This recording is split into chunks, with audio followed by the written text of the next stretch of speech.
Hi, everybody. This video today is brought to you by the fine people who make sunshine pills. Remember, every day is a Bluebird Day. Sunshine pills. Hello, everybody. This is a lecture on writing the specific aim section of your grant. Before I do that, I just want to start talking about your writing assignments. I'm, in general, pretty happy with the way they look. But don't forget that you want to integrate content from the different sources. Where space is limited, so you can't spend too much time on any one article. If you didn't do it the way I had taught you how, you would get the feedback. So you'll see I provide a lot of feedback for your work just to make sure that you can learn to write the way you're supposed to write for grants. So if you think my feedback is harsh at times, I do not intend for it to be so. I'm just trying to get straight to the point. And so if you feel like there's any way that it's not, fair, please let me know, and I'll, obviously try to improve upon the way I deliver it. But my aim is to help you become the best scholar, the best writer of scholarship that you can be, or scholarly materials and grants, for instance. Right, the specific aim section is the first section in the grant that most reviewers will see. They may see the little abstracts, but in general they'll see the specific aim section. The specific aim section, if you think about it, it's a one-page, and it differs in the type of grant, of course, but for our grant and for any NIH type, National Institutes of Health type grant, it's a single page, and that single page may be the only thing that your reviewer reads. Our reviewers are diverse in terms of experience. Not every reviewer is a seasoned scholar. Not every reviewer has taken grant writing courses. Sometimes reviewers can be community members. They can be others who are just, and especially when we get away from the NIH type grant, get to the foundations, they can be people who have deep pockets but not a lot of experience or even time to read a grant fully, or desire to read and understand every ounce of the grant. But they can have time to read the specific aim section. So the specific aim section is going to be something that they can access and hopefully get everything they need to know to make their decisions, and then go to the sections of the grant that would help them clarify whatever content they find unclear, right? So let's discuss this in terms of this template that I provided for how to write the specific aim section. You always start by, and this is the same as you would in a manuscript you're submitting for publication, you always start by providing detailed statistics regarding the problem, whatever problem you're investigating. There's always some problem, like you might be looking at a new intervention to reduce obesity, or to reduce type 2 diabetes, or to reduce vaping or marijuana use, or to tackle some problem, vaccine hesitancy or whatever, right? There's always some problem that you're dealing with. That's generally what we call our dependent variable. That's the variable we're trying to change. So we want to start by discussing the epidemiology of that problem. So what we want to do is we want to make it abundantly clear that this is a problem that needs help, and we are the people, and we're the grant writers, we're the individuals who will solve that problem. So that's where we want to start. We need to talk about what has already been done in the reviewing the literature. Now, here's an interesting point. This is the same in the main body of the grant, but again, I'll just have to reiterate it. We want to talk about what's been done, but we certainly don't want to overly praise what's been done, because if everything's so good, why does anybody need a new study? So you're not going to disparage the work of others. For some of those others may be people reviewing your grant, right? But you're going to talk about what are gaps in what's already going on. But you do need to review the literature, and you review the literature in terms of your dependent variable, right, and your independent variable. So you need all of them. So you need to say, oh, this is our measure. Research has, like, say if we're dealing with obesity, research has shown that obesity does such and such. These are some factors that increase the likelihood of having obesity or being obese, and those we're going to talk about are independent variables. So we need to make a case for why these two are related, but we really need to focus on what gaps there are in the literature. Perhaps there was a focus on looking at predictors of obesity, but nobody's looked at mediators. So for instance, something like socioeconomic status may cause poor diet, which can cause one to become more obese, right? So nobody's tested those mediators, nobody's tested moderators. Maybe there's a novel treatment idea, nobody's tried this. So we're looking for gaps in the literature that we can exploit in our study. And that's where the literature review comes in. We need to discuss this here, but again, this is in miniature.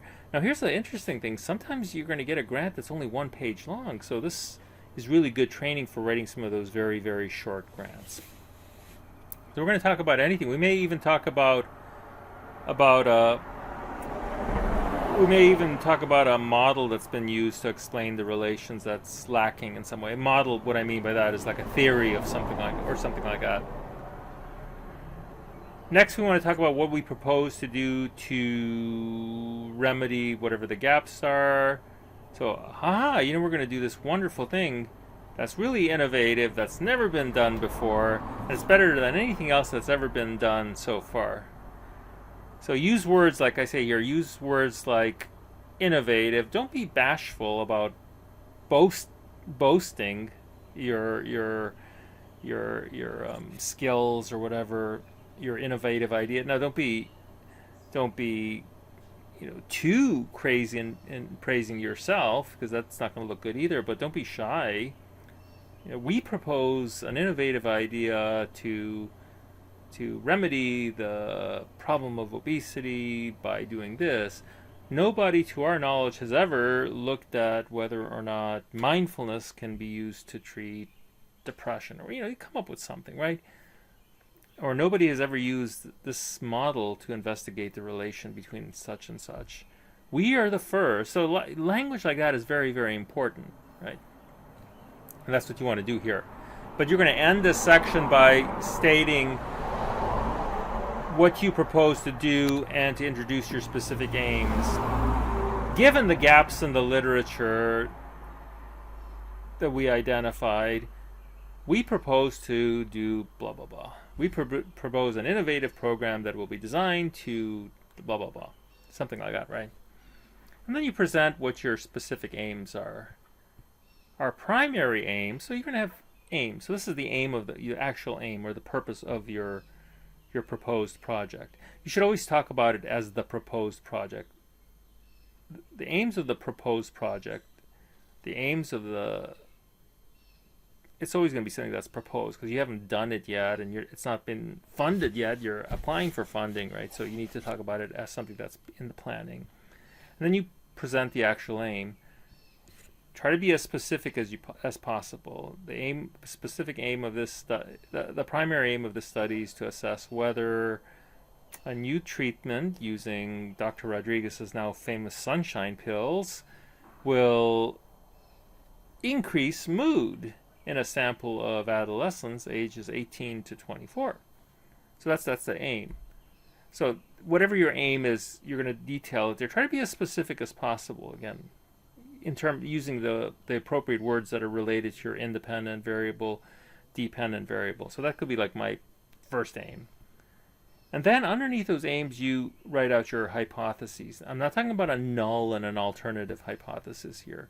So in statistics, you learn about null and alternative hypothesis. What we're talking about is the alternative hypothesis, our research hypothesis. So hypothesis 1, for instance, is that sunshine pills will reduce depressive symptoms in a sample of 18 to 24-year-olds, or it'll decrease depressive symptoms more so than control participants. Aim 2, participants taking sunshine pills will report that they felt no side effects, whatever your hypotheses are. So these are, like, if you recall studying in statistics, you talked about the null and the alternative.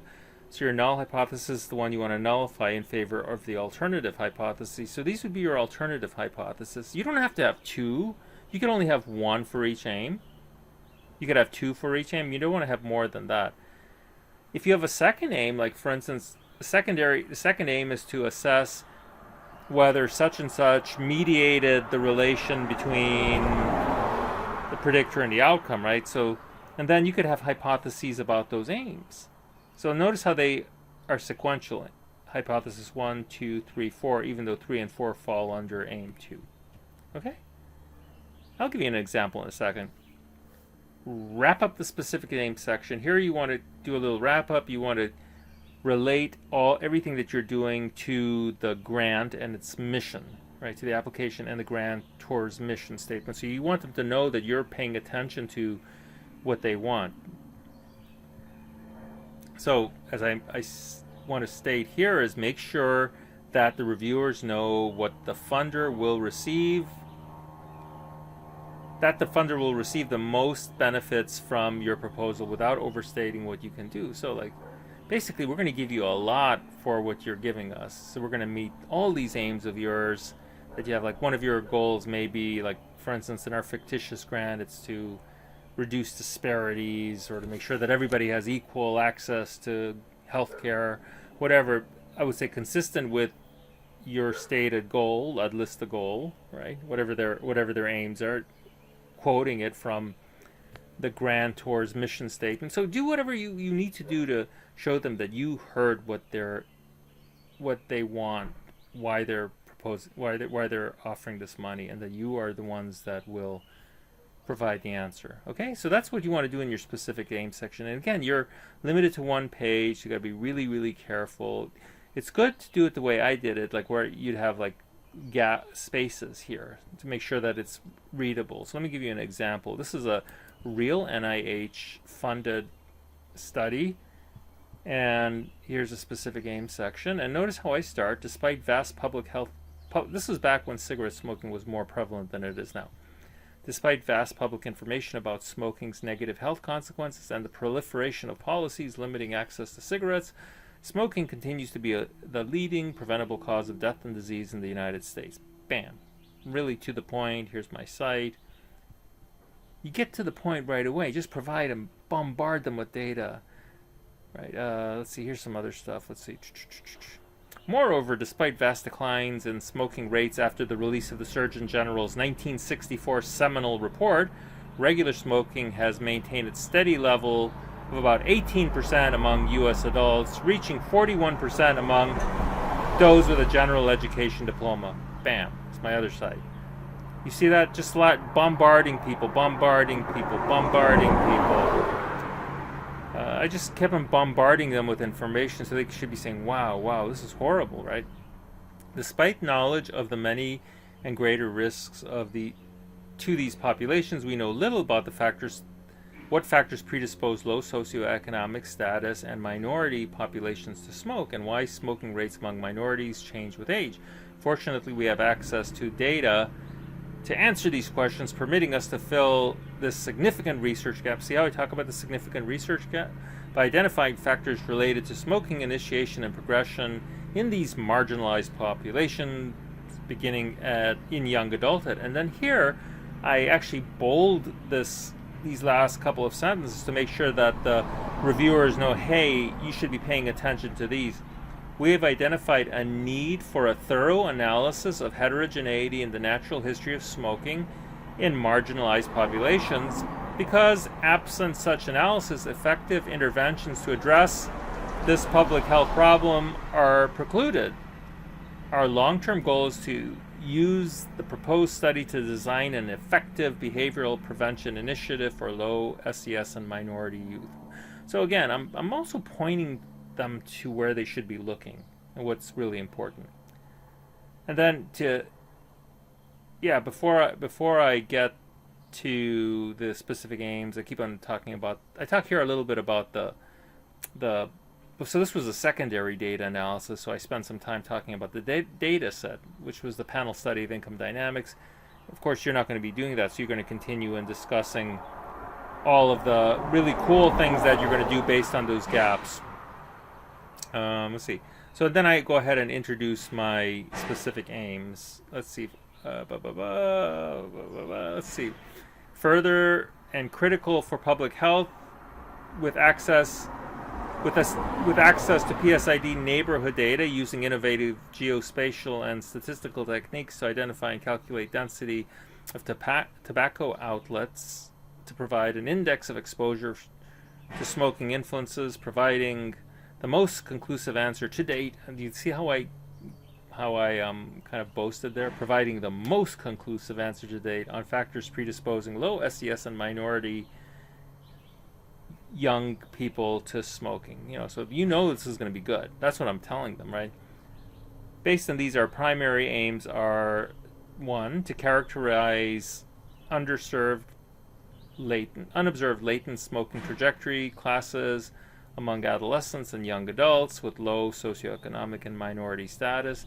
Now here I didn't necessarily write out H1, H2, so you don't have to necessarily do that, but notice how I wrote this. Using cutting-edge prospective statistical modeling methods, and again I say cutting edge because I want them to know that I'm using the best stuff, we will identify developmental trajectories of smoking spanning adolescence to young adulthood and determine the possibility of unique subpopulations of individuals with distinct trajectories of smoking. That was aim 1. Aim 2, to identify specific contextual, behavioral, and person factors. What specific contextual, behavioral, and person factors characterize different latent trajectory classes of smoking among adolescents and young adults with low socioeconomic and minority status? Using the rich, I love all those adjectives. Using the rich PSID main study data, we will create a unique profile of family context to characterize offsprings. Well, look at that. Sounds great. So I just keep on talking about what we're going to do, including we had a third aim here to look at this geospatial data using some software that will allow us to do that, right? To provide these beautiful maps. So to finish off, I relate my study to some important priorities. So here, one thing that I realized was that by using secondary data, these data already exist, so I'm probably going to be making more use of them that was already planned by the original grant writers, people who actually designed the data set. So let's capitalize on that. So I looked up stuff about secondary data analysis, and I was able to come up with some good stuff here. The proposed secondary data analysis fits the parent announcement, supporting small research projects that can be effectively completed in a short period of time with limited resources. So I basically am pulling from what they said. I'm saying, hey, I'm going to address what you want, consistent with NIDA. So NIDA is National Institute of Drug Abuse. Mission to the national leader, to be the national leader, bringing the power of science to bear on drug abuse and addiction. So I quote them. And it's aimed to ensure the rapid and effective dissemination and use of the results of that research to significantly improve prevention and treatment, and to inform policy. The proposed study will employ state-of-the-science data analysis methods to an existing data source and will provide rapid and effective dissemination of results. Pretty good, huh? Well, let's go to something important here. Okay, further, with our use of geographic information systems, GIS, which all of you hopefully are familiar with, we will provide policymakers with valuable information while assessing the impact of TOD, tobacco outlet density, on smoking behavior. And I like this one the best. Finally, and consistent with the Data and Informatics Working Group of 2012, their report to the director, this application makes use of existing data funded in part by NIH, thereby maximizing the return on NIH's public investment in biomedical research. So I slammed them with a whole bunch of stuff, saying, look, this is a worthwhile investment. We're doing all this good stuff, plus we're going to take double advantage. We're going to make double advantage of stuff. Like, you already paid for this. We're going to use it again and make more out of it. So this specific aim section is very concise. it's written so that it's impactful and it hits on everything that the grantor is looking for. Very clearly done. So you can use this as an example for writing your specific AIM section.